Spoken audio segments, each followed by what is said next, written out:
નમસ્કાર મિત્રો, સ્વાગત છે ફરી એકવાર મારી ચેનલ બીકે ડિજિટલ ટેકમાં। આજે આપણે ડિજિટલ ગુજરાત સ્કોલરશિપ પોર્ટલ ઉપર ફોર્મ ભરવા માટે મિત્રો દરેક વિદ્યાર્થીઓને OTR નંબર એટલે કે વન ટાઈમ રજિસ્ટ્રેશન નંબર નાખવો ફરજિયાત છે। તો આજે આપણે વિદ્યાર્થીએ પોતાનો OTR નંબર કઈ રીતે જનરેટ કરવો એના વિશે આપણે વાત કરવાના છીએ। તો સૌપ્રથમ મિત્રો આપણે જોઈ લઈએ કે આપણે ડિજિટલ ગુજરાત પોર્ટલ ઉપર આવી રીતે એક ડેશબોર્ડ આપેલું છે, જેમાં સ્ટુડન્ટ OTR નંબર આપણે એન્ટર કરવો ફરજિયાત છે।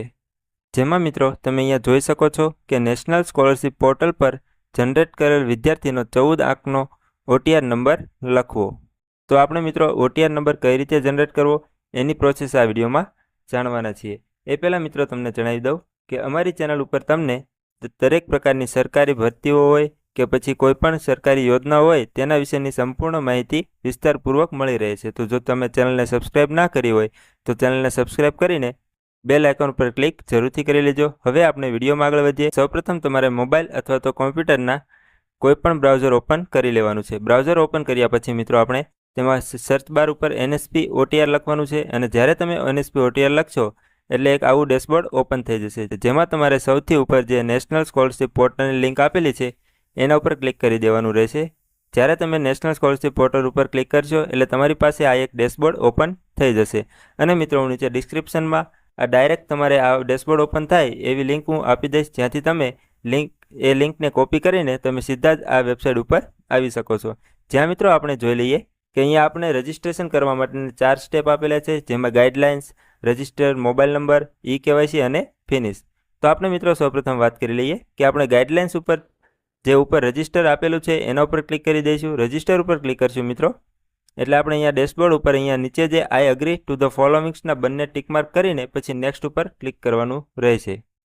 નેક્સ્ટ ઉપર ક્લિક કરીશું મિત્રો એટલે એક આવું ડેશબોર્ડ ઓપન થઈ જશે, જેમાં આપણે ગાઈડલાઇન્સવાળી પ્રોસેસ પૂરી કરી નાખી છે એટલે એ હાઇલાઇટ થઈ ગયેલી છે। તેના બાદ આપણે મિત્રો અહીંયા જોઈ શકો છો કે નંબર 2 રજિસ્ટર મોબાઈલ નંબર, જ્યાં તમારે મિત્રો ખાસ ધ્યાન રાખવાનું છે કે જે મોબાઈલ નંબર તમારે હંમેશા માટે સાથે રાખવાનો હોય એ જ મોબાઈલ નંબર અહીંયા આપવો, જેથી ભવિષ્યમાં કોઈ તકલીફ ના પડે। અને મિત્રો કે અહીંયા તમારે જે મોબાઈલ નંબર રાખવાનો હોય એ મોબાઈલ નંબર અહીંયા એન્ટર કરી દેવાનો રહેશે કે મોબાઈલ નંબર એન્ટર કરી પછી આપણે ગેટ OTP ઉપર ક્લિક કરી દેવાનું રહેશે। ગેટ OTP ઉપર ક્લિક કરશો એટલે તમારે મોબાઈલ પર જે નંબર તમે અહીંયા એન્ટર કરેલો છે એમાં એક OTP આવી જશે। OTP મિત્રો એન્ટર કર્યા પછી આપણે અહીંયા કેપ્ચા કોડ એન્ટર કરી દેવાનો રહે છે, અને કેપ્ચા કોડ નાખીને આપણે વેરીફાઈ ઉપર ક્લિક કરી દઈશું।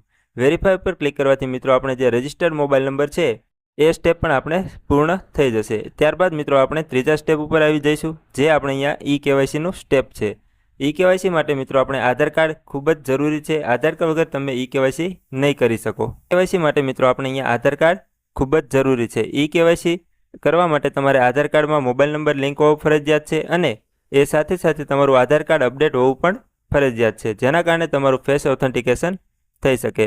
હવે મિત્રો આપણે ત્રીજા સ્ટેપ ઉપર KYC કરવાનું છે, જેમાં આપણે અહીંયા આઈ હેવ આધાર, જેમાં તમારે અહીંયા તમારો આધાર નંબર એન્ટર કરી દેવાનો રહેશે। આધાર નંબર એન્ટર કર્યા પછી મિત્રો આપણે અહીંયા જ્યારે ગેટ OTP ઉપર ક્લિક કરશું એટલે અહીંયા એક કન્સેન્ટ ફોર્મ ખુલી જશે, જે કન્સેન્ટ ફોર્મ તમે વાંચી શકો છો, અને ત્યારબાદ તમારે અહીંયા આઈ અગ્રી ઉપર ક્લિક કરી દેવાનું રહે છે।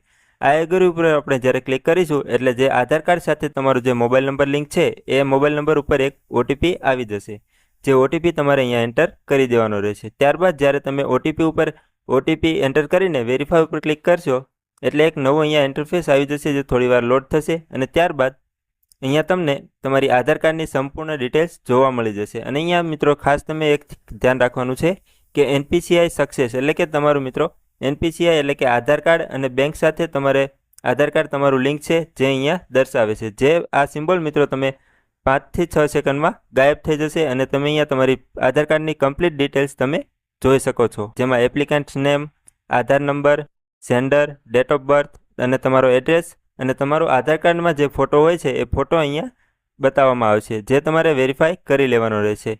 ત્યારબાદ મિત્રો આપણે અહીંયા નીચેની ડિટેલ્સ જે આપેલી છે, જેમાં એન્ટર ડિટેલ્સમાં તમારું માતાનું નામ, ફાધર નેમ અને તમારી ઈમેલ આઈડી જો કમ્પલસરી નથી તમારી પાસે હોય તો તમે એન્ટર કરી શકો છો।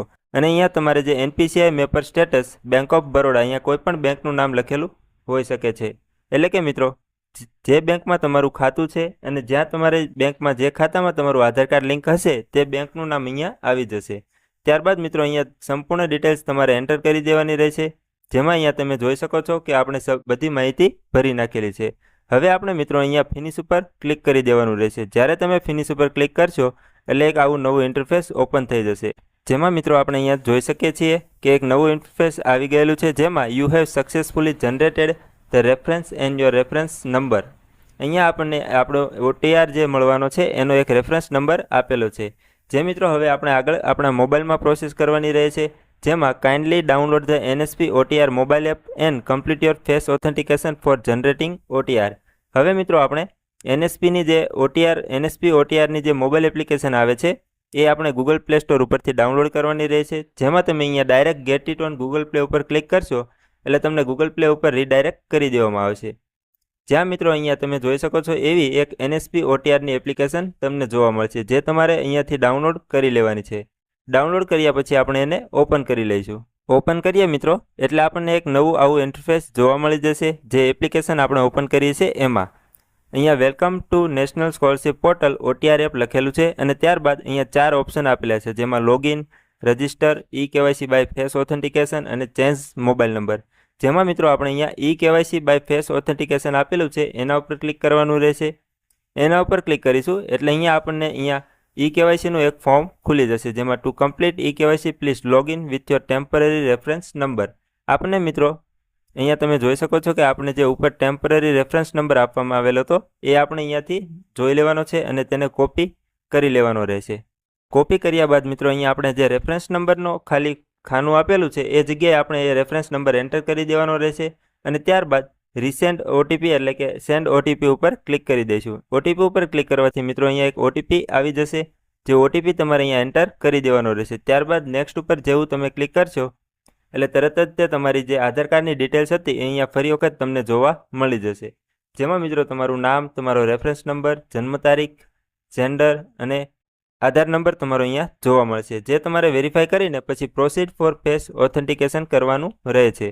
એ મિત્રો પ્રોસીડ ફોર ફેસ ઓથેન્ટિકેશન કર્યા પહેલાં તમારે એક ખાસ વાત ધ્યાન રાખવાની છે કે પ્લે સ્ટોર ઉપરથી એક આધાર ફેસ RD નામની એપ્લિકેશન ઇન્સ્ટોલ કરી દેવાની રહે છે।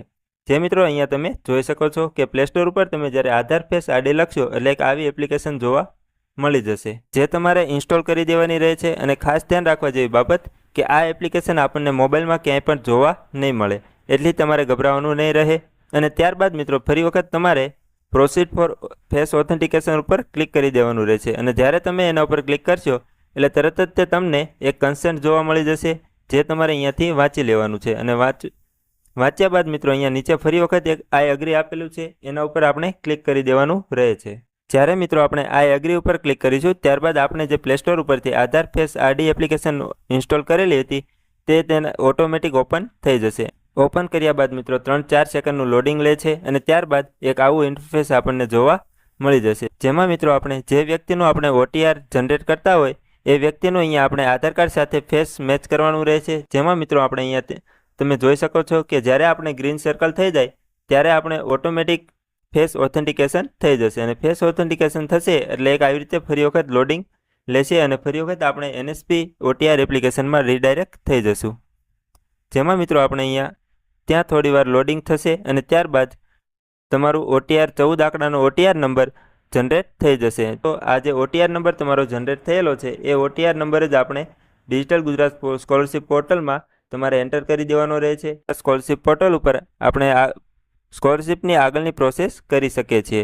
તો મિત્રો જો તમને આ માહિતી ઉપયોગી લાગી હોય તો વિડીયોને લાઇક કરીને શેર કરવાનું ના ભૂલતા, અને આવી જ સરકારી યોજનાઓ, ભરતીઓ અને ખેડૂતોને લગતી માહિતી માટે અમારી ચેનલને સબસ્ક્રાઈબ જરૂરથી કરી લેજો। મળીએ હવે આપણે નવા વિડીયોમાં, ત્યાં સુધી મિત્રો જય જવાન, જય કિસાન અને જય ભારત। ધન્યવાદ મિત્રો।